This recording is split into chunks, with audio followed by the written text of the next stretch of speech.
So ভাই লোক, rocking star ইয়াসের টক্সিকের টিজারটা finally release হয়ে গেছে। আর এই টিজারের ভেতর ছোট্ট একটা ডিটেল ছিল যারা 90% মানুষ কিন্তু মিস করে গেছে। আর সেটাই প্রমাণ করে যে এই টক্সিক মুভিটা কিন্তু ইয়াসের ক্যারিয়ারের সব থেকে ডার্ক মুভি হতে চলেছে। কি সেই ছোট্ট ডিটেল, সেটা নিয়ে ডেফিনেটলি আমি আগে কথা বলছি। বাট প্রথমে যদি এই টক্সিকের টিজারটা নিয়ে ডিটেলে কথা বলি, প্রথম যে জিনিসটা তুমি এই টিজারের ভেতর লক্ষ্য করবে সেটা হচ্ছে এই টিজারের ভেতর থাকা প্রতিটা ফ্রেম। কারণ ডাইরেক্টর গীতু মোহন দাস এই টিজারে থাকা প্রতিটা ফ্রেম কিন্তু ভরপুর রেখেছে। ভরপুর মানে হচ্ছে এমন কোনো ফ্রেম তুমি এই টিজারে তো খুঁজে পাবে না যেখানে গ্যাপ আছে, যে কারণে আমাদের চোখ একেবারেই বোর ফিল করে না এই টিজারটা দেখার সময়। কারণ টিজারের প্রতিটা ফ্রেমের কোনা কোনা ভরপুর ছিল। আর একটা ছোট্ট ক্রেডিট যায় এই টিজারের কালার গ্রেডিং এর ওপরও, কারণ কালার গ্রেডিং খুব খতরনাক লেভেলে হয়েছে। তারপর তুমি যে জিনিসটা নোটিস করবে এই টিজারের ভেতর, সেটা হচ্ছে এই টিজারের ভেতর থাকা ভিএফএক্স।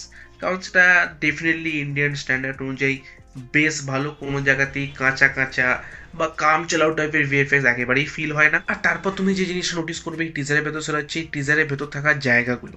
যেমন একটা বরফের সিন আছে, ঠিক আছে, তুমি যদি সেটা একটু ভালো করে লক্ষ্য করো, তো ওখানে একটা কিন্তু ওয়ার চলছে। ওকে, মানে একটা লম্বা চওড়া অ্যাকশন সিকোয়েন্স কিন্তু আমরা এই বরফের ভেতর দেখতে পাবো। তার পাশাপাশি আমরা কিছু নাইট ক্লাবের সিনও দেখতে পাচ্ছি, যেখানে নাইট ক্লাবটা দেখে মনে হচ্ছে ওটা টোটালি ব্রিটিশদের জায়গা। ওকে, অ্যান্ড সেটা দেখে মনে হচ্ছে যে এটাও কিন্তু বাইরের দেশেই শ্যুট করা হয়েছে। ওকে, যেখানে রকি ভাই যাবে, রকি ভাই একমাত্র ইন্ডিয়ান, বাকি সব ব্রিটিশ। অ্যান্ড তার পাশাপাশি আরও একটা জায়গা আমরা দেখতে পাই যেখানে Chinese happy new year celebrate করা হচ্ছে, এই বাজি ফাজি ফাটছে। সো অনেকগুলো কিন্তু জায়গা আছে যেটা আমরা টিজার তো হালকা হালকা ঝলক দেখতে পেয়েছি, যেগুলো হতে চলেছে একেবারে বাইরের দেশের। মানে বুঝতেই পারছো, রকি ভাই ডাইরেক্ট এবার হলিউড লেভেলের সিনেমা নিয়ে আসতে চলেছে আমাদের জন্য। তো এইগুলো তো গেল এই টিজারের ভালো দিকের কথা। বাট একটা জায়গায় এই টিজারটা আমাকে একটু হলেও ডিসঅ্যাপয়েন্ট করে দিয়েছে, যে এই টিজারের ভেতর আমি যতটা অ্যাকশন দেখবো ভেবেছিলাম না, ততটা কিন্তু এই টিজারের ভেতর অ্যাকশন দেখায়নি। ইয়েস, কিছু আছে, হালকা হালকা গ্লিমসেস আছে যে রকি ভাইয়ের, যেখানে রকি ভাই অ্যাকশন করছে, বাট প্রপারলি অ্যাকশন হবে অ্যান্ড দেন রকি ভাইয়ের একটা এন্ট্রি হবে যেমনটা এর আগের টিজারে করেছিল, ঠিক আছে, তেমন টাইপের ঠিক করতে পারিনি এই টিজারের ভেতর। বাট ইটস ওকে, ওভারঅল টিজারটা আমার বেশ ভালো লেগেছে। বাট এইবার আমি কথা বলবো সেই 90% লোক যে জিনিসটা মিস করে গেছে, সেই ছোট্ট ডিটেলটা নিয়ে। তো এই টিজারের শেষ শটে যাকে দেখানো হয়, যার ফেস পুরোপুরি দেখানো হয় না, যার সাইডটুকু দেখানো হয়, সেই কিন্তু হতে চলেছে এই মুভির আসল ভিলেন।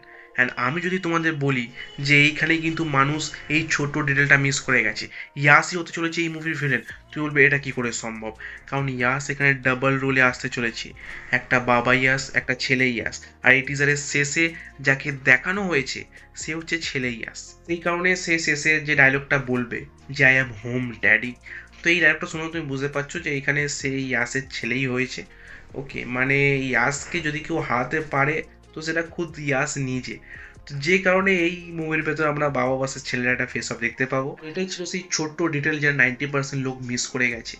আর হয়তো মুভির ভেতর ইয়াস নিজেও জানে না যে তার একটা ছেলে আছে, কারণ ইয়াস যেহেতু খুবই ভালো মানুষ, দেব মানুষ, তাই সে কোন কোন জায়গায় কতগুলো অ্যাকাউন্ট খুলে রেখেছে সে নিজেও জানে না।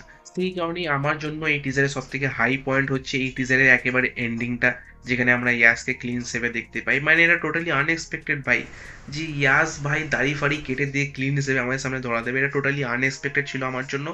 অ্যান্ড তুমি কি ছোট্ট ডিটেলটা দেখেছিলে নাকি মিস করে গেছিলে, তুমি অফকোর্স কমেন্টে জানাতে পারো। অ্যান্ড তোমার কেমন লাগলো এই টক্সিকের টিজারটা তুমি অফকোর্স কমেন্ট করে জানাতে পারো। বাকি আমি তো অধীর আগ্রহে ওয়েট করে আছি কখন এই ট্রেলারটা আসবে অ্যান্ড ইয়াস ভার্সেস ইয়াসের ফেসও আমরা দেখতে পাবো। সো তোমার কি মতামত এই টক্সিকের টিজারটা নিয়ে, তুমি অফকোর্স কমেন্টে জানাতে পারো। বাকি আমি কথা বলেছি শাহিদ কাপুরের ও রোমিও মুভিটা নিয়ে।